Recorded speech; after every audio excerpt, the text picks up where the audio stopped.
he definitely ripped something. He definitely ripped something.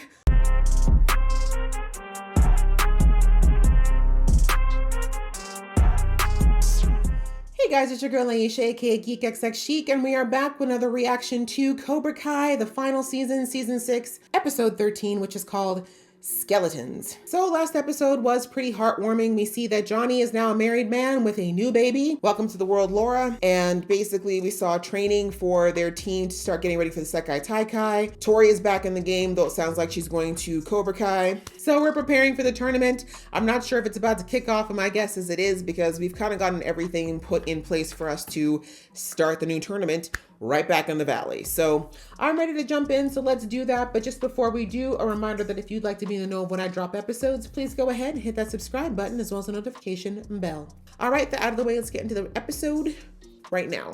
It's the Sekai Taikai, the best under 18 martial artists from across the globe. Under 18, where all of our actors are at least 26.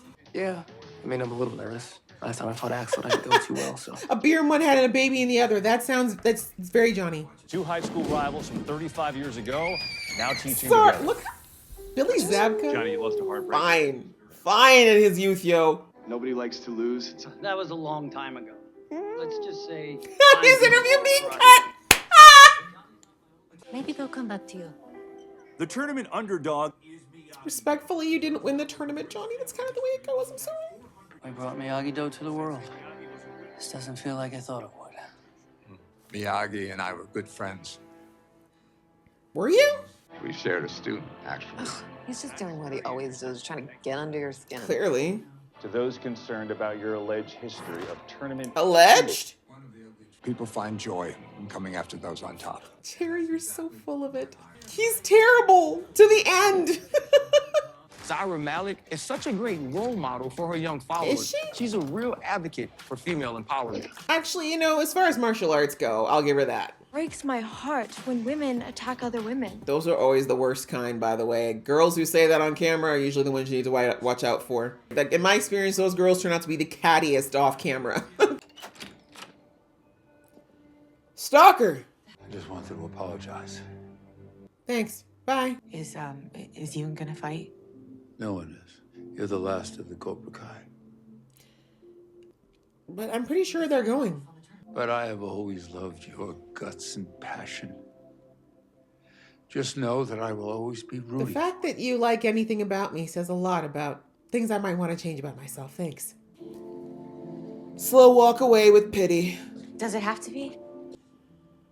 And then it's time for me to step aside. One more dramatic walk away. You're not gonna run after him, no? Okay, we're not quite K-drama dramatic yet. No, seriously, where's her little brother? Has anyone seen him? Ando Valley for the conclusion of the world's greatest Listen, I know that karate Zara is tournament like our race. enemy here, but she's honestly one of the best female fighters I've seen on this show. I'm just keeping it a buck. Keeping it a buck. I don't know if she actually is a martial artist IRL, but she's doing really good with the choreo. Ah! Need a hand? No, actually. Well, now it's my turn. I don't want anything from you. For the last few months, I've been thinking a lot about my failures.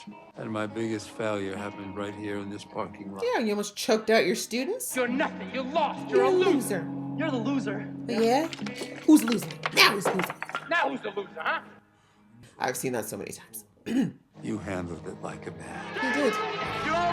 He did, despite everything. What I did next was inexcusable. Oh. Well, it took you 40 years to get to that conclusion, huh? If it wasn't for me, you would have kept going. You could have ended up in the Sekai Yeah, Taikai. exactly. Left all that garbage from my life on your doorstep and made you carry it for 35 years. I feel like that's an overestimation on your impact in his life, but... I gotta go watch my son fight. Sons. Oh my god! I love these cameos, I'm not gonna lie. Are you ready for the world's He best still has a karate? very sweet face. I remember from the old movie, I didn't really know him, obviously, but I just thought he has such a sweet looking face. Yeah, Robbie, kick some ass! Yeah. Man always looks Terrence, on point, though. we thought it was gone, but it's back. Cancer. 6 months. Chief? Okay. They took the one thing left in the world I cared about. No one took anything from you, Terry. Back in season 3, you had a good life, or was it 4? And you chose to take this path again. Yeah, where's also Kreese's apology to Silver? He showed up and disrupted that man's life of peace. I mean, he took the bait, but still. No Cobra Kai senseis. No girlfriend. To 0-0. And the remaining girls semifinal will be taking What you looking place. at, bro? 1 point for a hit, 10 for a knockdown, Ooh. and 20 for a knockout. Damn, why do we have to, we gotta knock people out, though? Will everyone please stand and join me in a moment of silence for fallen competitor, Kwan Jae Zung. Penis breath. I feel like calling him penis breath was more distracting than the chewing. Axel Kovacevic versus Robbie Keane. Why are you so angry, bro? Good luck. Don't die. It's just you and him on the mat. You trained for this. You're ready. Oh, look at that. Coordinated advice. Thanks, Sensei. Just took 6 seasons. You know what to do. You have nothing to worry about. Terry. Guess he just said, I'm going to hell anyway. I don't think he wants people to be scared of him, though. Make him fear for his life. It's not that serious. Oh, look at that. The sim's actually working. That's it. Okay, yeah, maybe he can do this. Can we not say that out loud? Inside voice.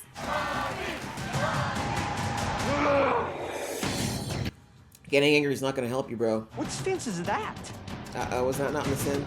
Don't worry about it, Robbie. Fight like you know. Just fight with your actual skills. 2 points. Yeah. 2 points. Come on, Robbie. You had to know he had more moves than just what he showed last time, right? Points.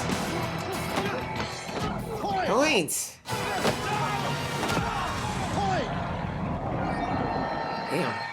I mean, he's good. 6 points. Shit. I mean, he's good. He's good, Robbie. He's good. Why are you smiling? Because I have teeth. You let yourself get hit. Do you want to get hit? No, Sensei. He adapted. Exactly. You adapt. Exactly. Keane not knowing how to adapt? Right? That's a first. It's kind of like your whole life, bro. You turned your rival into your best friend. You patched things up with your dad. No one. How long do we have on the sidelines? Good job, Sensei LaRusso. Robbie does better with the soft talk, you know? Good speech, LaRusso. Thank you. He has. Robbie's always responded better to Daniel's counsel than his dad's. They're much more alike in mindset. No point.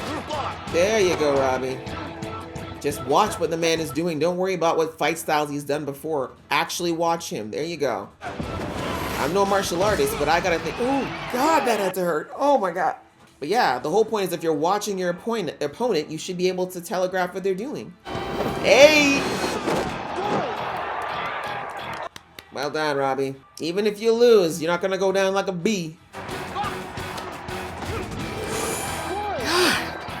why the face so much?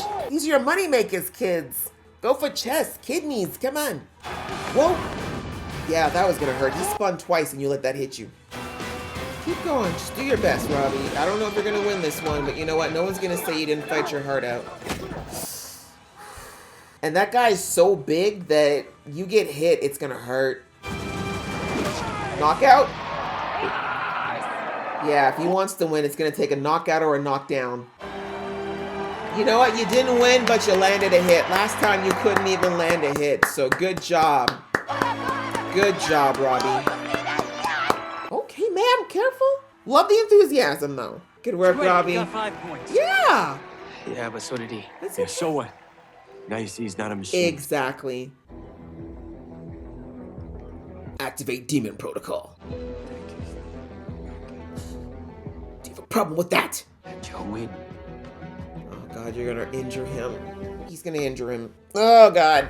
Oh, Terry. This is why you're leaving the Earth earlier than you should. Evil. These are children. This is a game. Don't do it, Axel. Axel, your soul.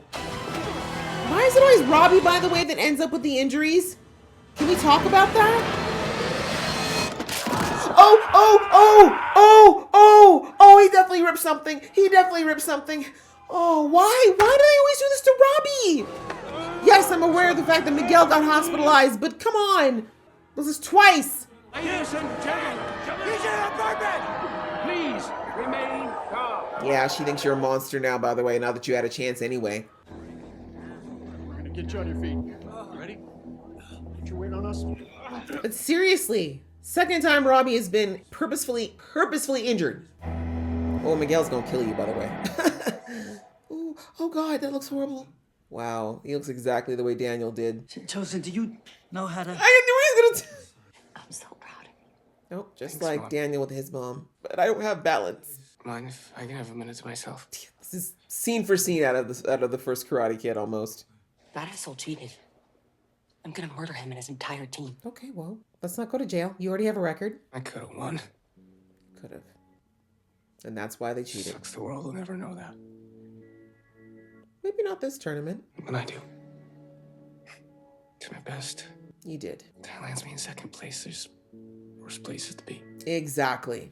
Focus on the things that I've won. That is a bar. Hard to do in the moment. Karate's given me all the best things in my life. Exactly. But focus on the good. It's given me my dad. Johnny's like, don't make me cry. I have to be a thug out there. Don't worry. We're going to mess them all up in the parking lot later. Aw, look at Johnny being sappy. I love you, man. I love you too. Not emotions. We gotta face the facts. We lost. With that attitude, that's true. You never know. That's right. Every time you think of how they messed up your fiance, you kick him in the face. If I'm not fighting for Miyagi-Do, then what am I even fighting for? What are you fighting for? I thought restarting the tournament here would help us close the book on all this the right way. But after what happened to Robbie, I just don't know. The kids wanted it. I'm still searching for some of those myself. Thank you for that honesty, Daniel. More kids need to know that adults are still figuring this ish out too. They love to be blaming us for all the things wrong in the world, but they don't realize that us adults, we be figuring this stuff out as we're going too. It's our first ride too. We do the best we can, but sometimes there's ish we're like, help? Send the floor. Send the floor. Left circle, right circle. Don't forget to breathe. Wow, not him having PTSD from the first movie. Mercy is for the weak. Here on the street, in competition. A man confronts you, he is the enemy, and the enemy deserves no mercy. Okay, Daniel's actually fighting his demons. Oh wow, has Miyagi come from the afterlife to kill them? Oh guys, I'm sorry. I don't love the CGI Miyagi. I really don't. Sorry. I would have preferred footage from the first movie. I get it. Keep it alive, but I didn't like it in the last section of the show. But thank you for just this is better. I feel like they should have just did the shadowy figure. We don't need to do the CGI anymore. Why did you tell me you fought in the Saikai? Okay, I had hoped we'd move past this, but okay. Why did you leave me all alone? Without any answers? Sorry, bro. That's sadly the circle of life. Can't. Answer. Same place as always. It just looks so weird. No need to fight anymore. Exactly. Didn't he tell you that way back in the first movie? It's not about winning or losing. It's about earning respect. And that's what these kids have done. They've shown Miyagi-Do's no joke, no matter what happens. I'm not disappointed. But I just told you I'm giving up. Are you giving up? The greatest victory karate can bring to you is not having to fight at all. Why are all the original Miyagi-Dos suddenly okay with not fighting? You know what happened? Kind of to always Robbie? been their Was it an tenet, accident? though. We're just gonna walk away, let them win. No, you've got what's her face, the cheater, Devin. And that's why I was so upset when I learned about his past. But then I realized none of that matters. Finally! Our responsibility is to take the good lessons that we're taught and pass those along. Period. But I don't know how to not fight. That's true. And winning this thing is my last shot. Sorry, bro. But there's still Devin. This redemption. I don't deserve forgiveness. Oh, God, Now more we of agree this. on that.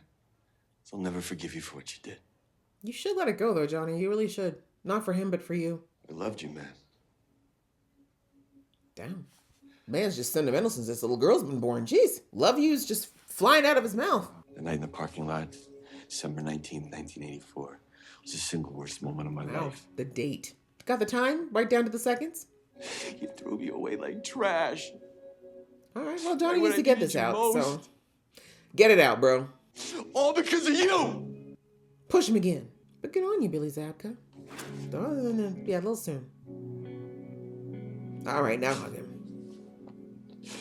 I'm not about it, but Johnny needs this, unfortunately. That is his dad, for all intents and purposes. Just take the hug, Johnny. You know you want it. So sorry. Twisted as it is. I shouldn't say twisted. A lot of people have had very toxic relationships with their families. I can make it up to you. Maybe you could actually try to not be a piece of crap. Start there. Officially ending Miyagi-Do Karate's impressive underdog run. Let's give them a round of applause. Means that Axel Kovacevic automatically becomes our new male champion. By default? Okay, take it, I guess. Yeah, exactly, Axel. I want to throw up too. Okay. All Valley champion and their new sensei, Johnny Lawrence. I'm okay with that. I'm okay with that. Johnny was never fully Miyagi-Do anyway, to be real. This is bullshit. No. How can they do that? What you're doing is BS, let's be real.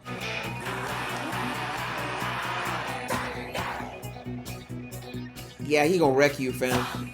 He gonna wreck you. You see that? That's the gangster. He's like, I don't think you know that my father is an actual mafia gangster. Like, I'm about to bring out some of my DNA that you don't want to see today. Be prepared. You hurt my literal stepbrother. You wrecked my literal stepbrother, his leg. Like, you messed that stuff up and you didn't have to do that. My baby sister's big brother, you hurt him. So I'm afraid I have to put you in a box. All right, guys. Well, that was another pretty good episode. We leapt into the Sekai Taikai now, and interesting. We've had a shift up of a few things. We had the rematch with Robbie versus what's his name?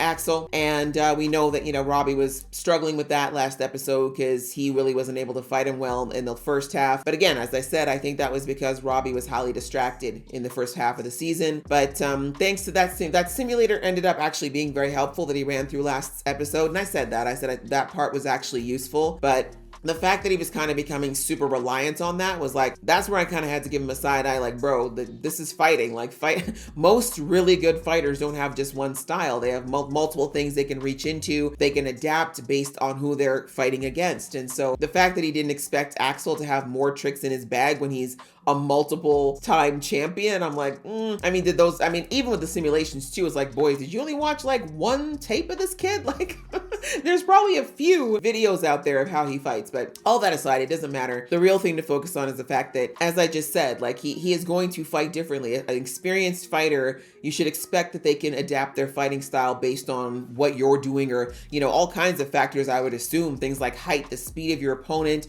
their reach, their level of experience, their flexibility, their agility. Like, you know what I'm saying? Like, I'm assuming that people who've done this for a long time are, you know, they know to look for certain things in their opponent and they can adapt based on what's happening. So anyway, we see that Robbie had a rough time, but then he got a really good speech by Daniel, giving us a recap of Robbie's entire arc throughout the series. And then, of course, Robbie came back, and even though he wasn't able to catch up all the points, because in this particular matchup, the reality is that Axel is a little bit better than Robbie, but that also makes sense, right? Because if we want to get literal with it, Robbie has only been doing karate for a very short amount of time, right? If we're taking from what season 1, the actual timeline of what season 1 is supposed to be till now, like, I know it's been 7 years since this show actually started, but in Showtime, I think it's only supposed to have been like 3, maybe? So it's been a short time, is my point, since Robbie started from like 0 karate experience to now. So if you're taking Axel, who I think we can assume has probably been doing martial arts for a lot longer than that, he should be better than Robbie. And I know a lot of people in the comments have debated over the years of this show of whether or not Robbie should have been able to do as well as he did and all these other things, but we have to remember that this is the world of Hollywood, okay? Truthfully, Daniel LaRusso should not have been able to fight Johnny Lawrence in the first movie way back when. Johnny Lawrence had been doing karate since he was 14. Daniel had been doing it for 8 months. right? No matter how much of a natural, like, I don't know, like a natural genius he could have been at this, there's just no way typically that, or not no way, it's highly improbable that Daniel would have been able to defeat Johnny way back when. But we let the magic of Hollywood erase all of that, you know. We call that suspension of belief so that we can have a good story. It's the same thing here. But digressing, it makes sense. And I'm not mad at it. Like, that's the reality, right? You don't win every tournament. You don't always come out on top. Sometimes you lose, and not because you're a bad fighter, but just because someone is a little bit better. And so it just sucks because Axel could have beaten Robbie regardless. I really do think he would have beaten Robbie anyways. But unfortunately, you know, as we saw in the earlier part of this season, Axel's being abused. He is definitely fighting somewhat out of fear here. He's being abused by his sensei, and he just unfortunately followed his sensei's instructions, even though he intrinsically knew it was wrong. And so poor Robbie, he was injured, broken bone. There is no Miyagi magic massage to fix that, right? With Daniel, he just had, I think, a torn ligament last time, or not even a torn ligament, I don't know.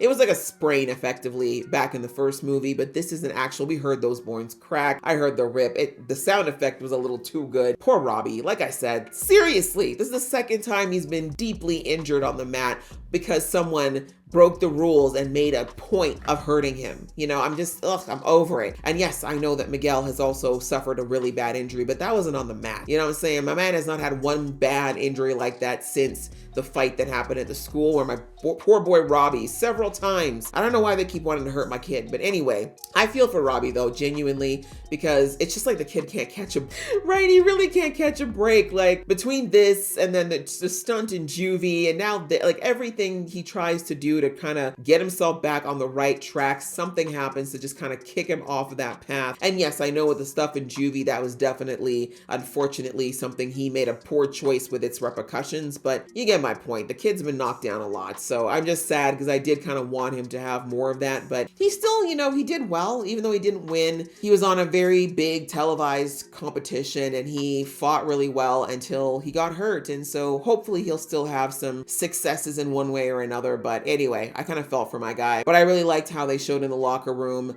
unlike in the first movie where somehow Daniel got to miraculously come back and fight. I liked that they grounded it more in reality, that unfortunately he did have to forfeit, but even though he was disappointed, you know, the tears valid, the disappointment real, I'm glad that he was like, you know what, I'm going to focus on the wins that I've had thus far. This sucks, but I've gotten so much, right? And he listed off all the wonderful things that karate brought into his life, and even, you know, the bonding he's had with his dad. Really nice moment between him and Johnny as well. Like moments that should have been happening way more than now in the very final season. But all the same, really like that. Again, really good lesson in life. We're going to get kicked down in life. We're going to have disappointing moments, but rather in those moments than focusing on how much everything sucks, let yourself grieve a little bit because disappointment is real. But then the best way to get over a disappointment is to focus on all the good things that are still there. And as Robbie listed out, there's a lot. He's got a lot of blessings, and he didn't win, but he still has his skill. He's still going to be able to fight another day if he chooses to keep fighting. And there's a lot of more things in his life to look forward to outside of this, quite frankly, ludicrous tournament that's going on right now. So really good moment. Great kind of arc, I guess, circle for Robbie there. Like I said, I'm a little disappointed that he had to get hurt again, just because I don't like it for his character, but overall, good wrap up for him. And then we see that with that, now they're saying that unfortunately with Robbie being pulled from the competition, it just made it very difficult for Miyagi-Do to even think about coming back points wise. Like they said, the only way it would happen is if Sam absolutely decimates Tori during her Cobra Kai match, and then same thing against Zara. And they were like very improbable with Zara because she's very good. She's very, very good as well. And as I said, that actress, I don't know if she's actually a martial artist, but she makes it look real. Anyway, so Sam wasn't really feeling the fight. We see that after what happened to Robbie, she was saying to her dad, I don't know what I'm fighting for anymore. Like at first I thought it was, you know, to balance everything out or wrap everything up. And then of course it became about beating all of her enemies. And now after what happened to Robbie, like, is that even worth it anymore? So she's like, I'm not sure why I'm fighting. I'm not sure why I'm here. And Daniel kind of said the same thing. He's like, listen, I'm not even going to hold you. I'm not 100% sure anymore why we're doing this, right? Because Miyagi-Do was never about the fight. It was never about the tournaments or the belts or the titles. That's never what it was about. And I don't know how I feel about the whole Daniel having a dream about fighting his demons in the backyard part. Kind of like in the last episode, everyone knows, I mean, if you've been watching me, you know that I absolutely adore the first movie. I've watched it more times than I care to admit, but I don't think we needed to have, I just feel like the show's trying to push these homages in a little too heavily right now. Like, we don't need it. Like, this entire show is already a huge homage to the first. I like when they bring in, like, how they brought in the judge for the guest judge, who was a guy who was in the first movie who most people wouldn't have remembered, but I remember his character. I just didn't remember his name. But anyway, like, I feel like those little touches are enough. Having a little, random line here or a similar situation, I feel like all those things are enough to give homage to the first movie, that we don't need to do these very pointed references, if that makes sense. It just feels a bit heavy-handed to me, which is the first time in the series that it's felt like that. But anyways, I just feel like we didn't need to have the skeletons from the Halloween dance show up. And I'm sorry, I said it in the first part too. Like, I'm not a fan of the CGI Miyagi. I'm sorry. I don't know. I just felt like it doesn't feel, and CGI has come a long way, to be fair. It didn't look terrible, but I don't know. We don't need it. I feel like maybe it's because I just love Pat Morita so much. Like, I just feel like I just either show us old footage or give us some voiceovers. We don't need to have I don't know. I just felt like we didn't need it. That's just me. But anyways, all of that aside, the fact that Daniel finally, I'm glad we wrapped up his whole obsession over the Sekai Taikai thing with Miyagi, and him just basically kind of venting his frustration over, why did you leave me alone? Why did you, leave me to figure all this stuff out without your advice? And I feel like all of us who've lost a parent or lost someone who's a parental figure in our life, or someone that we very much valued as far as giving us guidance, when we lose that, you never, even though the sting of the loss starts to dissipate, there's always going to be moments in your life where you're going to want to reach out to that person and be like, hey, I need your help. I need your advice. Like, that never goes away. And, I think that was a really sweet moment of Daniel being like, wow, like, I really could have used your guidance right now, Mr. Miyagi, and you're not here. And it kind of angers me a little bit, even though I know it's not your fault that you're not here. But anyway, in the end, I love that they went back to what Mr. Miyagi said back in the first movie, where he told Daniel-san that the tournament was not about winning or losing. It was about, first of all, for Daniel in that scenario, it was about earning the respect of your opponent, and that you now know, like, what you need to know to kind of move forward in life, right? He's like, Miyagi-Do was always about defense only. That was rule number one of Miyagi-Do. He's like, you should be trying to navigate your life in ways that you don't have to reduce yourself to this, right? Miyagi-Do is all about figuring out ways to peacefully navigate life, and there's almost always a way to do that. So anyways, he said win-lose was never the point. Win-lose doesn't matter. He's like, as long as you find your balance in here, then you've won. That's all there is. So Daniel needed a reminder of that. Right? This tournament has become far more than it should have. Mr. Miyagi would have never cared about the Sekai Taikai like that now, right? When he was doing the Sekai Taikai, whatever they wrote, we'll never know why he did it back when he did it. But the point is that the Miyagi that Daniel knew, the Miyagi philosophy that he was taught, all that is what Miyagi valued in his later life right up to his dying days. And that Miyagi, the one that Daniel should be concerned with, the one that he knew, not the one that happened long before Daniel was even born, that Miyagi would have never put this level of weight on this tournament. He wouldn't have wanted Miyagi-Do to even enter the tournament, to be honest. It was always about, Miyagi-Do was more about that philosophy of balance and defense and just generally being a peaceful, best version of yourself. That's what it was always about. And so, yeah, Miyagi would not have even wanted to join this tournament, but he absolutely would be okay with stepping away from the fight if it wasn't necessary, right? So once Daniel recognized that that was the answer, that there really was no reason for him to keep fighting, that neither he or then eventually Sam saw any reason to continue in this battle, they were like, we forfeit, right? We've done what we needed to do. We've gotten the closure we needed. We never really wanted to win for the right reasons. Like, there was no need to win this, so we're withdrawing. Now, I know some people might feel some type of way about that, because why did you enter and go through all of this and not finish? I know there might be a little bit of a feeling around like, you've already started this, you should finish. But I completely understand where both Daniel and Sam were coming from. Like, Sam's not going to want to, like, she kind of admitted, like, I'm not going to be able to go full throttle against Tori. Like, I don't care enough about this to do that, and I don't want to hurt her, and I don't really want to go up against this other chick who I now that I know that Iron Fist is going to cheat if necessary. Do I want to risk hurting myself? Like, I completely agree with her withdrawing at that point, especially because it was kind of all on her from Miyagi-Do as well. So anyway, seeing that Johnny was understandably upset about this, because as he said, like, this is a bit different. Like, Johnny, and I like that they brought it out, that Johnny calmly was basically like, I understand where you're coming from, down, Daniel. I respect your decision, which is growth for Johnny, honestly, to say that. But he's like, but that's not my way. It never has been. Like, I fight, I compete, I want to win. Like, for me, winning does mean something, right? I was never taught this philosophy that winning the battle internally was the prize. I need a prize. I need a trophy, damn it. And there's nothing wrong with that. There's nothing wrong with being a naturally competitive person. And I think it's fair to say that Johnny's always been naturally competitive. So he's not okay with it. He's like, I don't want to just walk away. I still have fight in me. And so, you know, they come up with a compromise, right? Because Tori is the only standing member of Cobra Kai now, because we see that, I thought that what's her name was going to show up, but I guess she may still. We still have 2 episodes left. But anyway, they haven't showed up thus far. And they may not go under Cobra Kai either, but digressing.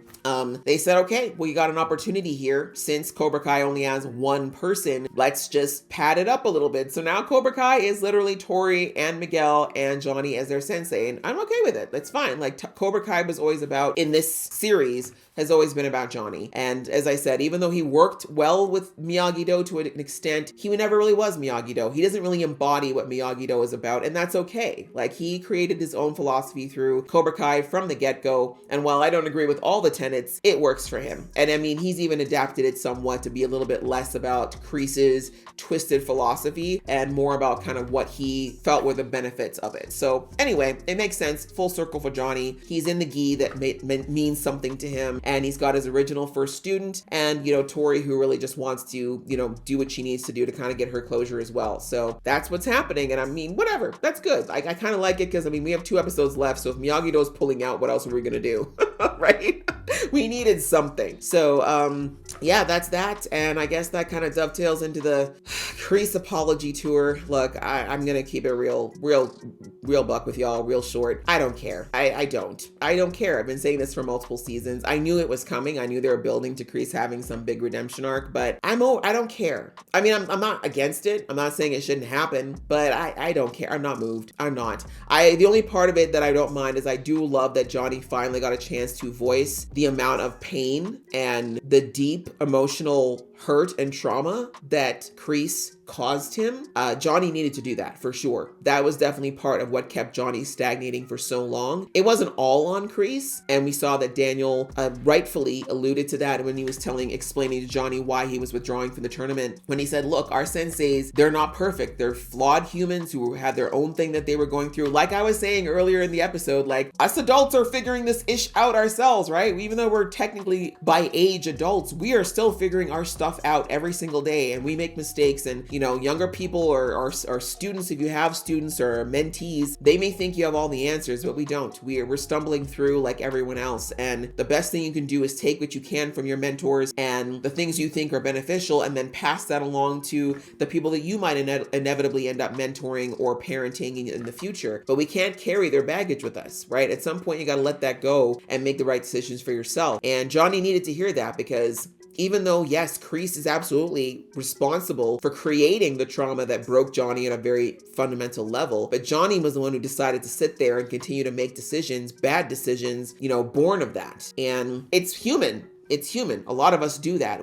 Sometimes some of us need to actually get help, whether it's through having a good supportive system around us or getting professional help in order to finally break out of that pattern. But in the end, it is our decision, right? There's only so much we can blame Kreese for in Johnny's life, right? Johnny, I mean, he left. He did leave. Like, at one point, Kreese just disappeared. So without that man there, Johnny got to a point where Kreese did not have that direct influence over him anymore, but Johnny chose to allow that trauma to influence a lot of his decisions for way too long after that, right? So anyways, that aside though, it did start with Kreese. Kreese was the originating event of all of that, and Johnny absolutely deserved to be able to tell Kreese about himself and to vent that pain. And kudos to Billy Zabka. He hasn't really given a lot of deeply emotional performances on this show, but I think he did a great job with pulling out just how much that man hurt him, and that it would make him cry, that it would make him really upset. I mean, like I said, he's gotten a little soft since his daughter was born, which I'm loving, but truthfully, like, it's something that was very genuine for him to genuinely just start breaking down and crying, because it's like that man was, like he said, that Kreese was his mentor. Kreese was his father figure. When Kreese came into his life, it was during a very turbulent and hurtful time of his life where he had an abusive stepfather stepfather and a mom that was kind of detaching from him. And, you know, Kreese really was an anchoring for him